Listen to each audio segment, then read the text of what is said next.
नमस्कार.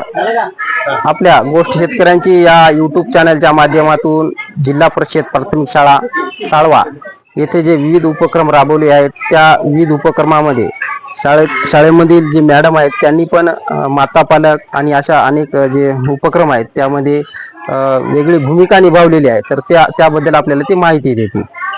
मॅडम तुमचं नाव आणि. नमस्कार सर, मी सुप्रिया दामोदर दापके. मी जिल्हा परिषद उच्च प्राथमिक शाळा साळवा येथे विषय शिक्षिका म्हणून कार्यरत आहे.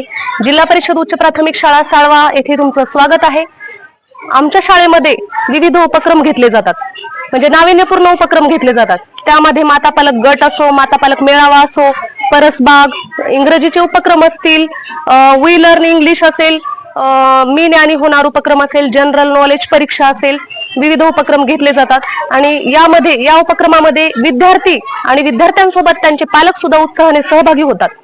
तर माता पालक या साळवा या शाळेमध्ये अगोदर माता पालकांचा सहभाग अजिबातच नव्हता, पाऊल सुद्धा ठेवलेलं नव्हतं. परंतु आता जर आपण परिस्थिती बघितली तर प्रत्येक माता स्वतःहून प्रत्येक कार्यक्रमामध्ये मदत करण्यापासून स्वतःहून सहभागी होते.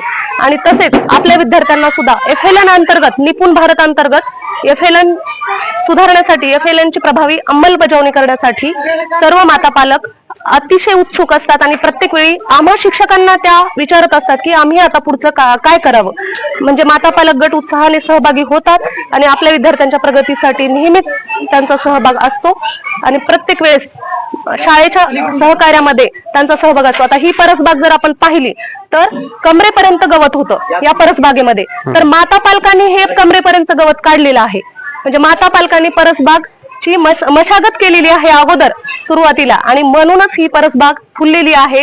हे खूप महत्वाचं आहे, कारण स्वतःहून शाळेसाठी काहीतरी करणं आज कोणाच्या म्हणजे नशिबात नसतं. परंतु हे गावकरी म्हणजे माता पालक म्हणूनच नाही तर सर्व गावच आमच्या शाळेसाठी धावून येतं. आणि अर्ध्या रात्रीच्या जरी बोलवलं म्हणजे 24 तास या शाळेसाठी कार्य करण्यासाठी ते नेहमीच तत्पर असतात.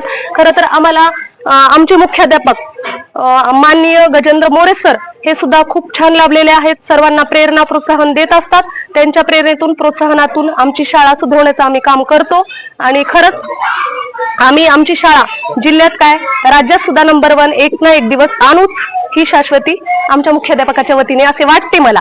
धन्यवाद. तर नक्कीच मित्रांनो बघू शकता जे गावचा सहभाग आणि माता पालक यांच्याकडे जी जबाबदारी आहे ती खूप कठीणाईची आहे. कारण जे गावातील महिला असतील त्यांना समजून या उपक्रमात आणणं ही एक वेगळीच भूमिका आहे की नाही. तर तुम्ही ज्यावेळेस सुरुवात केली त्यावेळेस काही अडचणी आल्या महिलांना सांगण्यामध्ये? हो आल्या. ज्यावेळेस आम्ही सुरुवातीला माता पालक सभा घेत होतो त्यावेळेस महिलांचा सहभाग म्हणजे 2-4 बोटावर मोजणे इतक्या 2-4 महिला, ते पण खूप वेळेस फोन लावून, खूप वेळेस घरी मुलींना पाठवून, तरी पण सहभाग त्यांचा मिळत नव्हता आम्हाला. परंतु स्वतःहून फोन लावून किंवा त्यांच्या घरी जाऊन जेव्हा आम्ही त्यांचं प्रबोधन केलं की माता असेल तर विद्यार्थ्यांचा विकास होतो. कारण मातांचा सहभाग विद्यार्थ्यांजवळ जास्तीत जास्त कोण राहत असेल तर माता राहत असते. मातांचा जर सहभाग असेल तरच विद्यार्थ्यांचा विकास होत असतो. आता जिल्हा परिषद शाळेचेच मुलं MPSC UPSC सारख्या परीक्षा पास होत असतात आणि ते स्पर्धेत टिकत असतात, हे त्यांना समजून सांगितलं. आणि मातांना सांगितलं की जर बाकीच्या गावची मुलं जर आपण कलेक्टर वगैरे होत असतील, CO वगैरे होत असतील तर आपण त्यांचा फोटो अभिमानाने स्टेटसला ठेवत असतो, परंतु आपल्या गावचा का नाही होणार, आपलाच मुलगा का नाही होणार, हे प्रत्यक्षात समजून सांगितलं. आणि आपण आपला वेळ आपल्या मुलांसाठी द्यायचा आहे. 1-2 तास तरी वेळ द्यायलाच पाहिजे. रोज त्यांचं वाचन घेतलं पाहिजे आणि प्रत्येक वेळेस आपल्या मुलांना आपलं काम करत करत त्यांना वेळ दिला पाहिजे. म्हणजे वेळ नसेल ठीक आहे, तुम्हाला वेळ नाही, पण काम करत करत आपण वेळ नक्कीच देऊ शकतो, हे समजून त्यांना त्यांचं प्रबोधन केलं. आणि आता माता स्वतःहून येत आहेत आणि स्वतःहून आपल्या मुलांच्या प्रगतीसाठी धडपडत आहेत.